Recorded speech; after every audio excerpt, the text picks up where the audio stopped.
शंभो शंभु शंभो शिव महादेव शंभु शंभो शंभु शंभो शिव महादेव। तो दोस्तों, जिस गाने का वीडियो अभी आपने देखा उसको तो जानते ही, इसमें सबसे ज्यादा ट्रेंडिंग में चलने वाला सॉन्ग था, जबकि इसका सिंगर अभिलिप्सा पंडा। आप देख सकते हैं पूरे अच्छी तरह से लाइव रिकॉर्डिंग है इसका स्टूडियो का, मतलब किस प्रकार से अभिलिप्सा पंडा स्टूडियो में गाई है। अगर रियल में आपके सामने गाती तो कैसा लगता, वीडियो आप देख सकते हैं। शंभु शंभो शंभु शंभो शिव महादेव शंभु शंभो शंभु शंभो शिव महादेव। तो चलिए मैं एक और लाइव वीडियो दिखा रहा हूँ, जबकि एक गांव का अंधा लड़का हाथों के तालियों से म्यूजिक का बीट बना बना कर किस प्रकार से गा रहा है।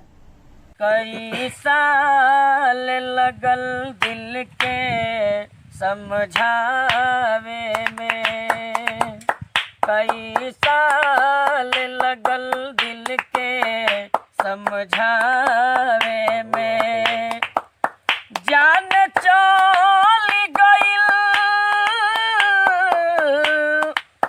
जान चल गइल याद के भुलावे में, कई साल लगल दिल के समझावे में, कई साल लगल दिल के समझावे में, एकरा के पागल ठीक कहे लोग सारा, सपना के सच समझे दिल ही बेचारा।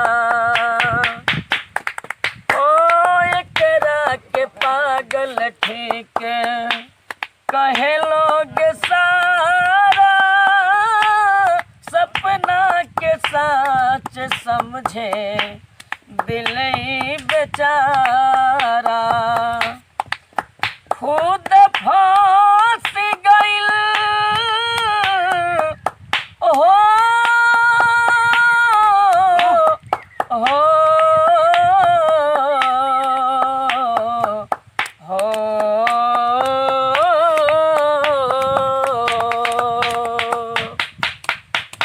खुद फंस गइल यार के बचावे में, कई साल लगल दिल के समझावे में, कई साल लगल दिल के समझावे में। तो दोस्तों, दोनों का लाइव वीडियो आप देख चुके हैं, मतलब किस प्रकार से गा रहे हैं। किसका गाना आपको अच्छा लगा कमेंट बॉक्स में कमेंट करके जरूर बताएं। तब तक मिलते हैं नेक्स्ट वीडियो में।